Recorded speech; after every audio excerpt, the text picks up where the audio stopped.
Kagulat World.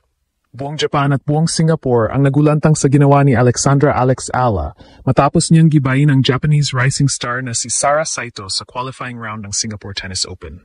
Sa laban na ganap noong Early Asian Swing noong February 3, 2023, naghatid si Alex ng isang performance na puno ng tapang, grit at pambihirang maturity sa court. Tinapos niya ang match sa score na 6-1, 6-7, 7-5, isang 3-set thriller na nagpakita kung bakit siya itinuturing na isa sa pinaka-promising na Filipina athletes sa tennis world. Sa unang set pa lang ay ramdam na ang intensity ni Alex. Pumasok siya sa court na parang may gustong patunayan, agresibo ang ground strokes at kontrolado ang bawat rally. Mabilis niyang nakuha ang set, dahilan para mabigla ang Japanese side na hindi inasahan ang ganitong kabangis mula sa batang Pinay. Ngunit sa second set, bumangon si Saito at nagpakita ng matatag na depensa, forcing a tiebreak na nauwi sa pagkapanalo niya. Dito nakita ang mental toughness ni Alex. Imbes na mabasag ang momentum, hinawakan niya ang pressure at tumingin sa third set bilang bagong panimula. Doon lumabas ang tunay na Filipino fire. Sa final set, bakbakan ang bawat punto. Walang gusto magpauna, at bawat error ay may kapalit na momentum shift. Pero sa dulo, si Alex ang mas matatag, mas kalmado, at mas determinado. Tinapos niya ang laban sa pamamagitan ng clutch serving, matatalas na cross-court shots, at composure na bihirang makita sa kanyang edad. Ang resulta, isang signature win na nagpagulat hindi lang sa Japan, kundi sa buong tennis community. Para sa mga Pilipino, hindi lang ito panalo sa papel. Ito ay simbolo ng pag-angat. Sa bawat laban ni Alex, dala niya ang bigat ng expectations at pangarap ng bansa na makakita ng isang Filipina sa pinakamalalaking entablado ng tennis. Ang comeback core ng kanyang kwento, heartbreaks, adjustments, injuries, setbacks, ay unti-unting napapalitan ng hope, hunger at panibagong lakas. Ang panalong ito sa Singapore ay nagsilbing spark para sa mas malalaking goals. WTA breakthroughs, consistent runs, at ang matagal ng inaasam na Grand Slam main draw presence. Kung paano siya bumangon kontra Saito ay paalala na hindi pa tapos ang storya. Ito ay simula ng bagong kabanata kung saan ang isang Pinay mula sa maliit na isla ay unti-unting nagpapaingay sa global stage. At kung ganito ang apoy ni Alexandra Ala, hindi malayong muling gumulat ang mundo sa susunod niyang hakbang.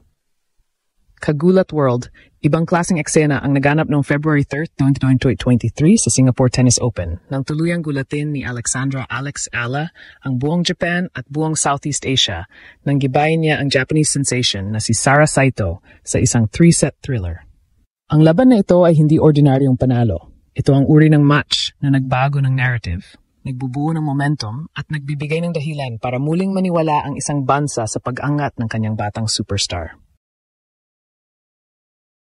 Sa scoreline na 6-1, 6-7, 1, 7-5, ipinakita ni Alex ang tatlong sandata na nagpayanig sa court. Composure, grit, at dibdib na hindi sumusuko kahit nasasakakal na ng pressure.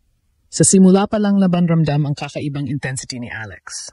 Tumapak siya sa court na parang may dala-dalang misyon. Hindi siya naghintay ng rhythm. Siya mismo ang gumawa nito. Mabilis ang footwork, agresibo ang rallies, at halos hindi makahinga ang Japanese camp sa bilis ng kanyang dictation ng tempo. Tinapos niya ang first set na 6-1, isang dominasyon na nagpatunay na kaya niyang kontrolin ang laban kontra sa isang technically sharp at disciplined na opponent tulad ni Saito. Sa puntong iyon, shock na agad ang marami. Paano nailayo ng ganito ni Alex ang isang player na kilala sa consistency? Pero dito nagsimula ang tunay na drama. Sa second set, nag-adjust si Saito. Pinahaba niya ang rallies, pinabagal ang tempo, at binigyan ng maraming neutral balls si Alex para sirain ang rhythm ng Pinay. Umabot ang set sa tiebreak at doon sumabog ang pressure. Si Saito ang umalpas 7-1, kaya napuwersa ang match sa deciding set. Para sa maraming young players, momentum kill na yon. Pero hindi para kay Alex, hindi siya nag-collapse. Sa halip, nag-reset, huminga ng malalim at pumasok sa third set na parang bagong laban ang nakalatag. Dito natin nakita ang Alex na nagpapagulat sa mundo. Every rally was a war. Every point was a test of willpower.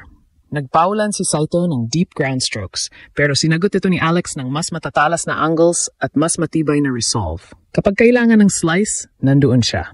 Kapag kailangan ng down-the-line bomb, hindi siya nagdalawang isip.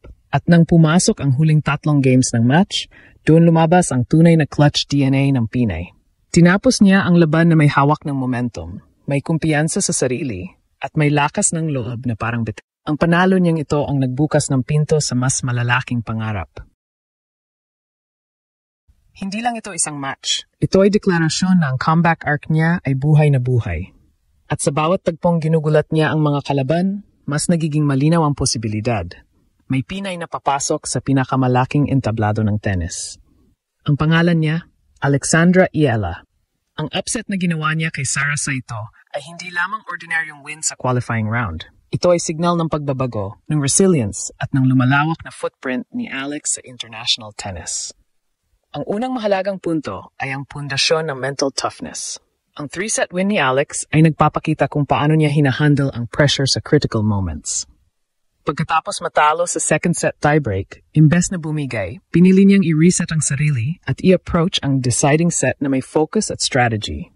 Ito ang klase ng mentalidad na karaniwang hinahanap sa mga elite players. Hindi basta-basta nasira ng setback ang kanyang konsentrasyon. Sa halip, ginamit niya ito bilang motivasyon para i-dominate ang last set at kontrolin ang momentum. Ikalawa, makikita ang tactical growth sa kanyang laro. Sa laban kay Saito, ipinakita ni Alex na hindi lamang siya aggressive sa baseline. Marunong siyang mag-adjust sa laro ng kalaban, gumamit ng mix ng slices, angles at powerful cross-court shots. Sa bawat rally, may planong inilalapat, hindi basta puro lakas. Ang ganitong versatility ang dahilan kung bakit nakatayo siya laban sa technically precise at disciplined na Japanese player. Ang kanyang kakayahan na magbasa ng laro at mag-implement ng adjustments ay malinaw na senyales ng maturity sa kanyang tennis IQ. Ikatlo, symbolism at inspirasyon para sa bansa. Ang panalo ni Alex ay hindi lamang personal triumph. Ito ay paalala na may Filipino na kayang makipagsabayan sa global stage ng tennis. Sa bawat match na ganito, lumalakas ang kumpiyansa ng mga kabataan sa Pilipinas na may Pinay na pwedeng maging world class. Ang comeback core narrative niya, mula sa setbacks, heartbreaks at challenges, ay nagiging rallying point para maniwala muli ang bansa sa posibilidad ng international glory. Panghuli, ang long-term implications. Ang win kay Saito ay magbubukas ng mas malaking oportunidad sa WTA events at sa Asian Swing Tournaments. Bukod sa confidence boost, makikita ng coaching staff at ng tennis community na handa si Alex para sa higher-level competitions. Ang consistency, clutch mindset, at adaptability na ipinakita niya sa laban na ito ay magiging foundation sa susunod na mga challenges sa 2023 season at beyond. Sa kabuuan, ang panalong ito ay hindi lamang headline. Ito ay chapter sa mas malaking kwento. Ang pag-angat ng isang batang Filipina, ang pag-shock sa tennis nations, at ang pagbabalik ng inspirasyon sa puso ng mga taga-suporta. Ang tanong ngayon, hanggang saan abot ang galaw ni Alexandra Iella? Ang susunod niyang hakbang sa court ang sasagot